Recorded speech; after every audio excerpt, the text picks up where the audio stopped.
We're live. Well, good afternoon, everybody. We apologize for getting started late, but welcome to the February 3rd Lunchtime Hot Topics. Obviously, with anything new, we have technical difficulties, but we're pushing forward. If we go longer, we should be able to complete within the hour. But again, just remind you that if you go out to my website, on the agency web page, we archive all the previous ones. And again, the goal of this is just to try and give you some information that we think is timely. Also, some of this will be repeats from prior weeks because we know sometimes it takes 2 or 3 different times. And also to kind of remind you that as we go through this, if you have questions, I'll show you where to send those so we can respond in future episodes. Today's agenda, we want to walk through, again, a few more key things with the Every Student Succeeds Act. Give you an update on where we're at as a state with some of our standards review, initiatives and timelines. An assessment timeline and update, as well as an update on the English language proficiency assessment. Again, throughout this, when you have questions, just send them to lunchtime@ksde.org. That way that we know that what we need to follow up with you on. This is Brad Newenswonder, Division of Learning Services. Obviously, this picture is old because my hair is a lot grayer than that, but I still have the suit. Can't get a new one yet.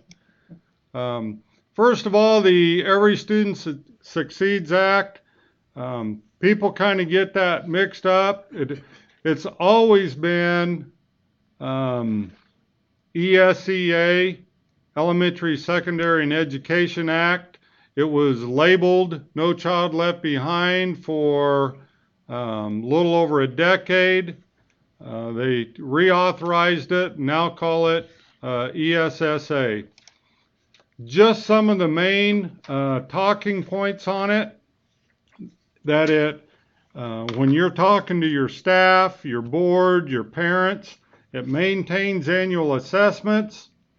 It gives states some increased flexibility to design their accountability system. So really kind of in a nutshell, we maintain the footprint, but we get to decide how we want to use the results. So much more flexibility in that.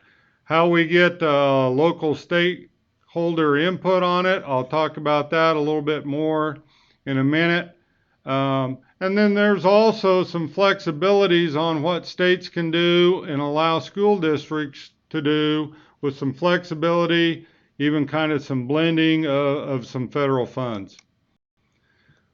Specifically around the assessments, again, for math and English language arts, it's still the same footprint. Once in every grade, 3 through 8, and then once in high school. Science is grade banded or a grade span, once in elementary, once in middle, and once in high school. It does allow the U.S. Secretary of Education to authorize up to 7 states to do something innovative. Right now at this time, with the board's new vision and the direction that they're wanting to head, that we'll talk about a little bit later, we don't see a direction for us to do that in Kansas as of yet. We want to help the board reach their goals, which state assessments, as you'll see here in a little bit, is not even one of their state level outcomes. But as far as it allows states to really look at streamlining their assessments, which that'll be one of the goals of ours. As far as accountability, once we administer the assessments, then states get to design, and it says states must establish what they call ambitious state design long-term goals. What does that mean? Well, we get to decide it. There will need to be measurements of interim progress. Is that annual? Again, we have some committees of individuals from across the state that will be advising and working with us on that. It has to have components where it looks at improved academic achievement on the state assessments. Again, we decide what that looks like. We have to include in there graduation rates, which we always have.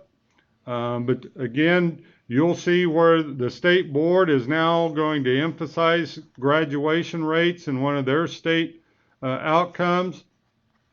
And then again, progress in achieving English language proficiency, which is not new to Kansas or most states.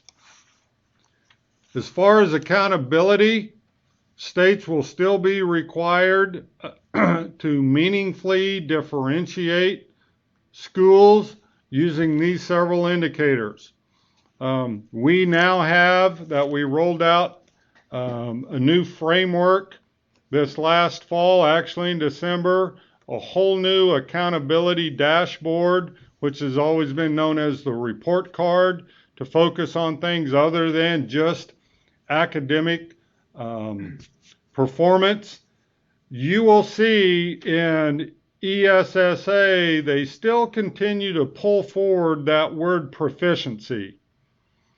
And we've got to really emphasize proficiency under No Child Left Behind is not the same thing as what we talk about with trying to determine, is a kid on track to be successful post-secondary under the new, to be college and career ready. So that stuff that we've got to work on is that language, but we still ultimately, do we have more students increasing in academic performance over time?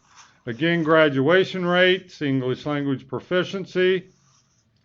We have to have another growth or statewide academic indicator for K-8 schools, because graduation rates are really at a high school level or at a district level. We've got some ideas on that, and again, we'll have some committees working on that. But it has that word in there, statewide academic. Well, what do we want that to look like? Are schools showing moderate growth over time? We'll have a committee trying to come up with recommendations on that. We still have in there in ESSA not less than one other state indicator for school quality of student success. That's one of those where the state board has already stepped out and said, we want to look at some post-secondary measures. We want to look at some kindergarten readiness. So we've already been working on that as a state. And then it continues 95% participation rate. What's new and different? We will have to identify the lowest 5% of Title I schools on a state accountability index. Again, we get to decide as a state how we want to do that. We have a committee that will specifically be bringing recommendations to the board on this. We have to include in that high schools with less than a 67% graduation rate. Right now, we don't have any high schools in Kansas that fit that category. I think nationally, that's really targeting and looking at what people would quote those dropout factories. We don't have those in Kansas. And then schools with underperforming subgroups that don't improve after a state-determined number of years. Again, we get to design that, how we measure it, and what supports that we look at. There's also another group that there's a lot of details to it, but the state gets to work those details out. What do we do with schools that consistently over time have underperforming subgroups And again, what's important in that is defined by the state. Teacher evaluation and support. Under the waiver, a condition for states to be approved for a waiver, that had to be a part of it. And I, remind people that for 2 years, Kansas was labeled as a high-risk state, because that's something that we never bought in as a state and always pushed back. We won't use one test, and it won't be just a set percentage. They finally kind of got where we're at with that, but under ESSA, that's gone. We get to do what we want in Kansas. They allow you to do it, but it's totally a state decision on that. So we've already pulled together, and we'll be building on this group moving forward, but just an advisory group. What do we want to do? And just initially, they want to be able to move forward some of the good work that we've done in Kansas. We have 286 school districts now have a quality evaluation tool, whether it was McCrail, Danielson, Keep. I think that was a great win for the state. How we use student growth, they looked at it, we need to move away from that and just talk about our students growing in performance. Allow districts to determine what that looks like. We'll be trying to put resources and some professional development at a state level to help school districts get better with that. If a local district wants to use results from a state assessment, they can. They're not required. So we have a group that we'll be building on from across the state, really working at how do we make the evaluation of educators the best that we can. And in that process, is there data to support that someone is having a positive effect on student learning? And that was the ultimate goal to begin with. But under ESSA, we get to do what we want to in Kansas. So we're happy about that. Again, just the transition. We're waiting for the U.S. Department of Ed. Right now, ESSA is a law. Department of Ed will put out regulations to help states implement it. That will be going on in 2016. States that had a waiver like Kansas or ones that didn't and were still under NCLB, that expires as of August 1st, 2016. The 16-17 school year is next school year. States will be transitioning to the new law, which then all the components of it will go into effect in 17-18. What I really want to emphasize is that our goal is not to repeat what occurred during the No Child Left Behind era. And at that time, the goal was, well, let's not have school districts doing one thing under QPA and another thing under No Child Left Behind. Let's combine those. And kind of what happened was AYP targets trumped everything else.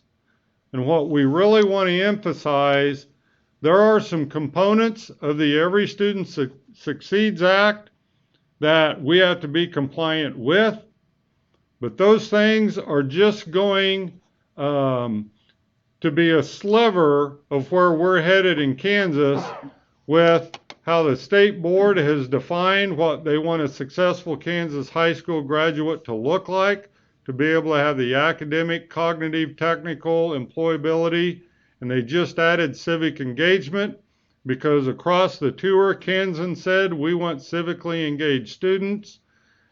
And then how the state board has set how they want to measure the outcomes of whether or not we're being successful. These two larger boxes trump the direction we're going. And in our direction of doing that, we will be compliant with ESSA, but that's no longer going to drive the conversation in the direction we're headed.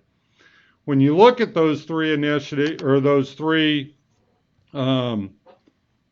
goals, objectives, these are the things that we're working on. Our goal is to roll the new accreditation model out at the same time as we transition to ESSA. But when you look at the initiatives that we'll be working on, most of them you'll see under the board's outcomes and how they define a successful Kansas graduate. I'll touch on just a few of these, but every one of these, we have a subgroup and a committee made up of local school district stakeholders helping us advise on these. For example, individual plans of study, we have a group that will be working on how do we get this meaningfully in schools across the state? What does it look like? How can we share best practices? We've been partnering with higher ed to try and make that seamless from the middle grades all the way up through and carry into post-secondary. Civic engagement, the board just looked at a definition of what it means. We have a committee and a group that's going to be working over the next not only several months but several school years. What does that look like? What are the components of it? What's it taste like, smell like? So we have a lot of work to do on this. But again, the state board set their vision about where we want to be 6 to 10 years down the road. None of this will happen overnight, but it's their goal to move forward because this is what Kansans said they wanted. Kindergarten readiness, again, it's another one of the state outcomes that the board wants to look at. This is not one of those indicators or outcomes that will have targets on it. The goal of this is what communities across our state have gaps that we need to target resources to. But we have a lot of work to do over the next several months on looking at what are good quality universal screeners to be able to measure not only whether kids are showing up in kindergarten academically prepared, but they have the behavioral, those social-emotional readiness skills. And again, I know a lot of districts out there already have some in place. Our goal would be able to also provide one. Schools don't already have it, or make it meaningful so you can put your resources somewhere else. Post-secondary measures.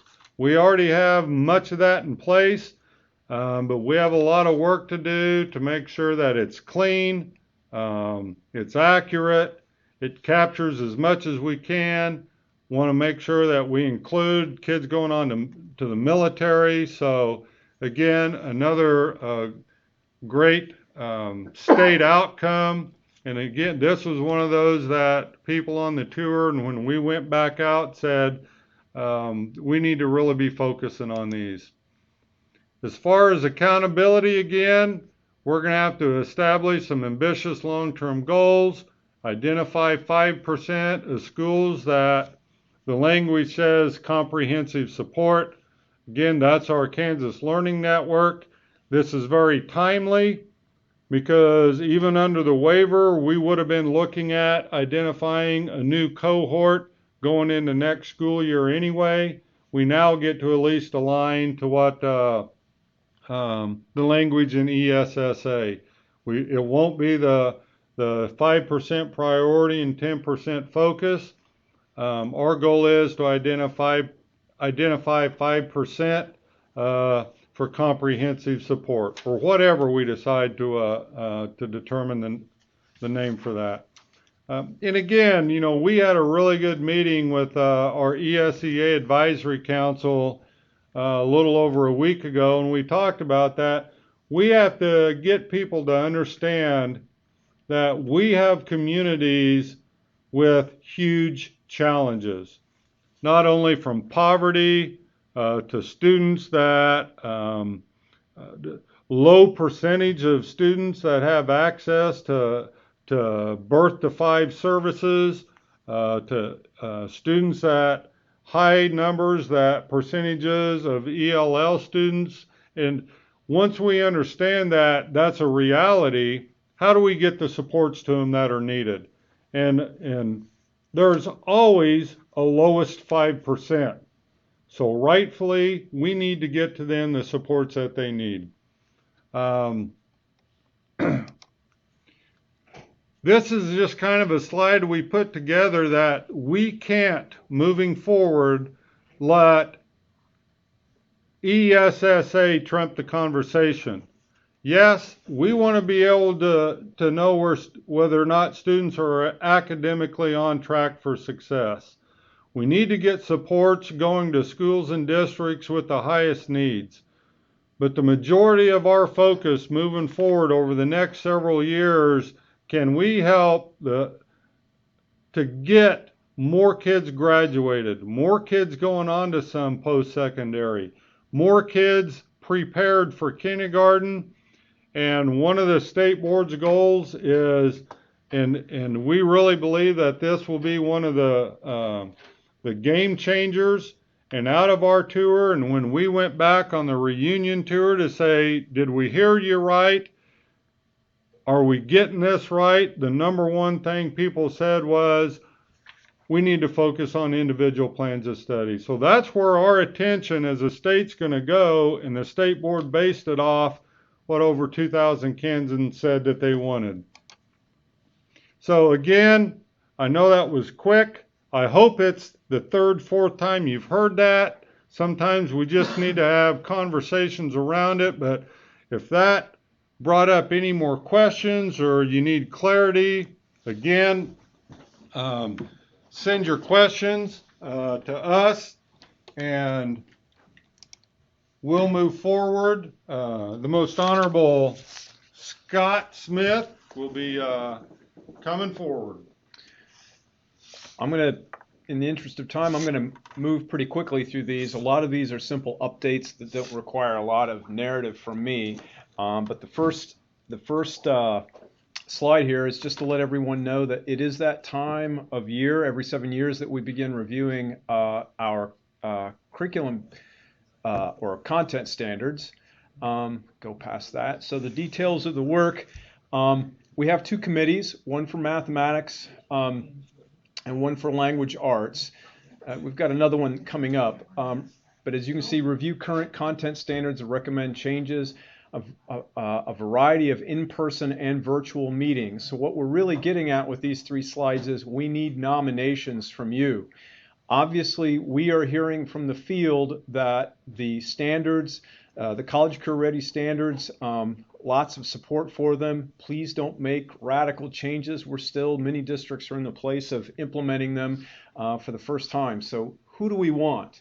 Well, we're hoping that we need to make certain that members from all 10 state board education regions are represented. So we're looking for certified teachers in various grade levels and program types, administrators, counselors, university faculty, and community members. In other words, we want a diverse population of reviewers. So here we have nomination forms for these review committees. And you can see there ELA in mathematics. There's the link for that.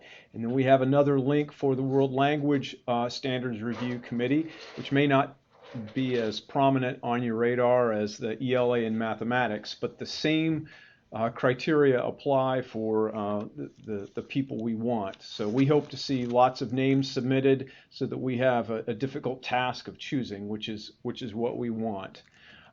If you have questions about nominations or questions about, or if you have suggestions as to how we go about doing this or considerations, please contact Susie Myers for English Language Arts, Melissa Fass for Mathematics, or Phyllis Fair for World Languages. Next, we've got a few updates on the state assessments. It's coming up on us quickly here. So the first, as I said, we've just got some dates here, our testing window. And the first one is the performance task window, which is February 16 through March 10. And at this point, we're talking about grades 3 through 8 and 10, and the multidisciplinary performance tasks. And this should be a reminder, I think, for most folks. These are in two parts, 20 to 30 minutes each part. Students in grades 6 and 8 will have the score applied to both ELA and History, Government, Social Studies. Students in grade 11 also need to take the MDPT HGSS during this window. And the math is 15 to 25 minutes. More on the testing window. The machine scored assessment window is later, March 16th to May 12th. We have English Language Arts and Mathematics, as you may recall from last year, 4 parts, grades 3 through 8 and 10. Part 1 is 25 questions, 30 to 35 minutes. We're suggesting you allow at least 10 minutes between parts, and that's just consistent with sort of good testing practice. Parts 2, 3, and 4 have 15 questions, so it's 15 to 25 minutes. The History, Government, Social Studies, there you see the grades, 6, 8, and 11. 2 parts, administered in one setting, 25 to 35 minutes. And then Science, grades 5, 8, and 11, 2 parts, 45 minutes each. More about the testing window. The dynamic learning maps assessment, ELA and math through February 29 and March 16 through May 12. History, Government, Social Studies, 6, 8, and 11, March 16 through May 12. And then Science. Julie Ewing is going to be, she's sitting next to me, and we'll be talking more about the ELPA 21. She's got a lot more information than I have here. So I'm just going to breeze past that, and you'll cover that, won't you, when we get there. So new, and this is in response to some clunkiness that we had last year with the assessments having to do with tickets.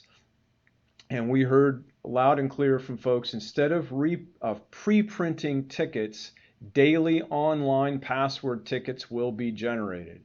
The password will differ by subject, grade, and part. Again, there's a hard break between those parts, and each student will be assigned one user login and password for the school year. Lee Jones, I think, has gotten some questions about that. But again, if you have questions about ticketing this year, this is a change.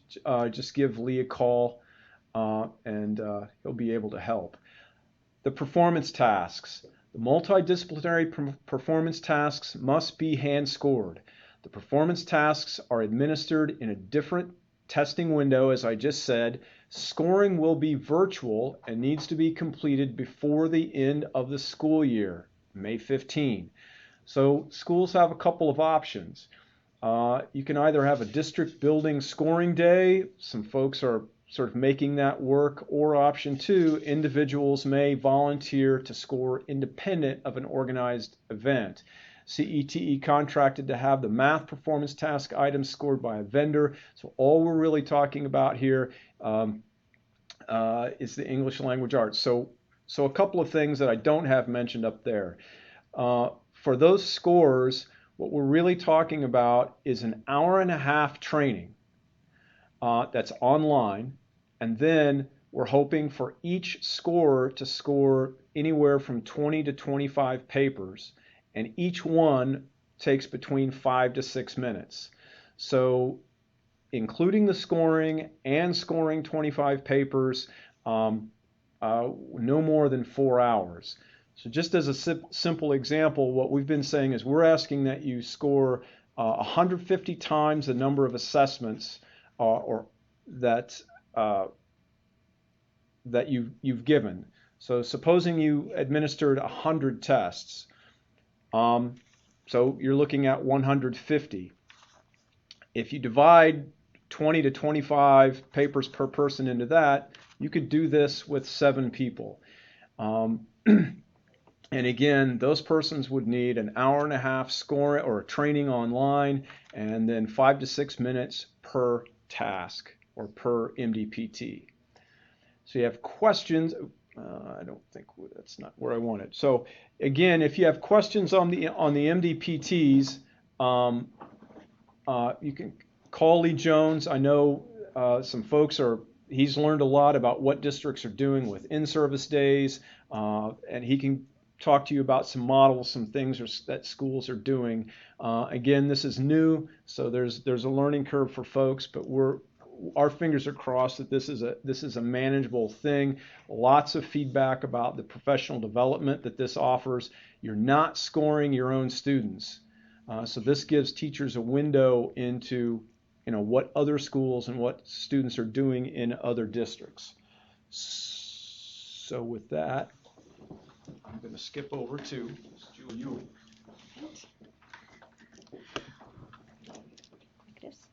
Well, my name is Julie Ewing, and I will be talking about the ELPA 21. Here's a list of items that I'll be covering, but Phyllis Fair and I did a webinar on January 26th, and that webinar is available on our ESOL webpage if you would like to view that.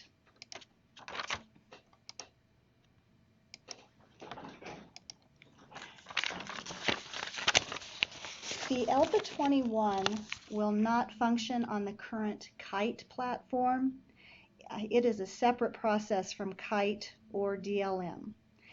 The platform we will use this year is Nextera, and that's from Questar. And Questar conducted 2 training webinars, January 15th and January 20th, which were recorded and are on our webinar, or on our webpage if you would like to check those out. Our testing window is a little bit different than the test that Scott was just talking about. Our testing window is February 22nd to April 1st. And this will allow our Kansas students to be part of the scoring process that will be completed by trained scorers at a local central location with the 4 other states that are using our vendor. New for this year is a need not test date for students. You do not need to test students enrolling after February 15th. You are allowed to test them, but you are not required to.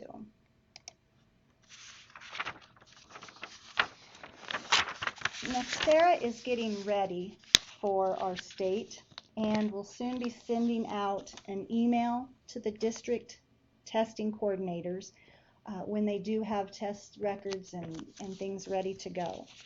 And we will send out an announcement on our ESOL listserv when that email goes out, so you will know when to look for it. It has not gone out yet, so we'll send that out as soon as it does.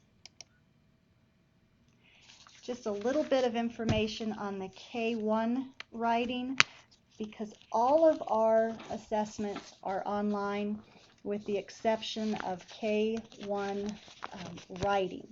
And that assessment is both online and paper pencil. Those writing booklets have been ordered for each district based on the January 8 counts that you sent to us. And booklet packets will be mailed and will include a 20% overage.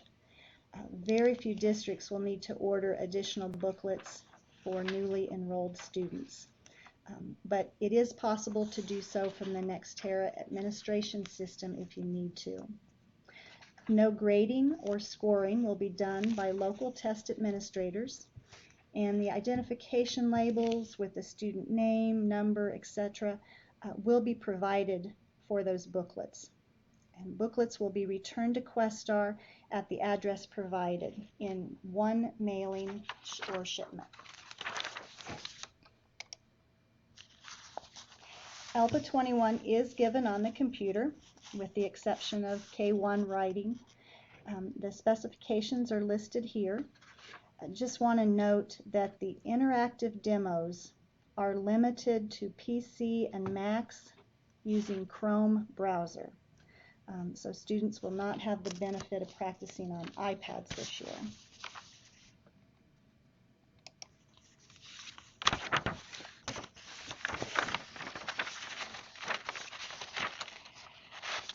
testing.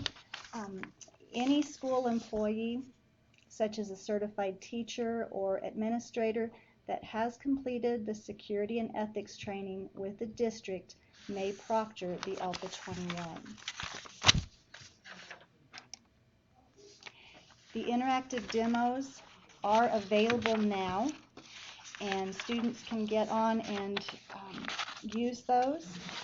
There are lesson plans that are useful for walking students through the demos.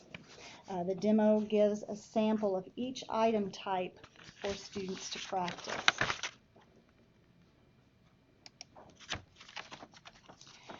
Guidance for ELLs that are also on an IEP. Just to remind you that a student that is on an IEP, even with a significant cognitive disability, is required to participate in ELPA 21 this year. I just wanted to show you a list of embedded features that students will have access to for ELPA 21, and also from some non-embedded features that they will have access to.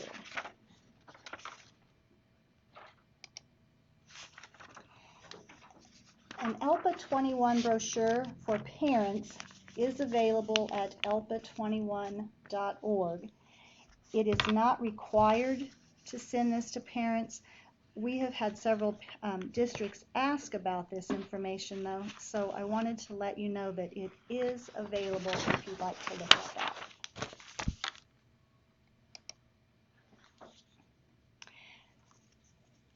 Phyllis and I have been busy trying to get information on our KSDE web pages, and you can see all of this information here is on the English Language Proficiency Assessment web page at KSDE. So if you have any questions, you can go check that out.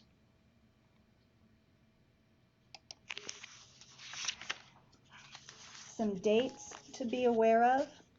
Like I have already said that the district login invitation from Questar has not been sent yet, and we will post that on the ESOL listserv when that goes out. And you have the testing window, and then April 8th is when the booklets will be returned. Phyllis and I do webinars updates every month, and I just wanted to let you know when our next update will be, and it will be on February 23rd at 9 o'clock if you would like to join us. And this is my contact information and Phyllis's information, and I will turn it over to Brad.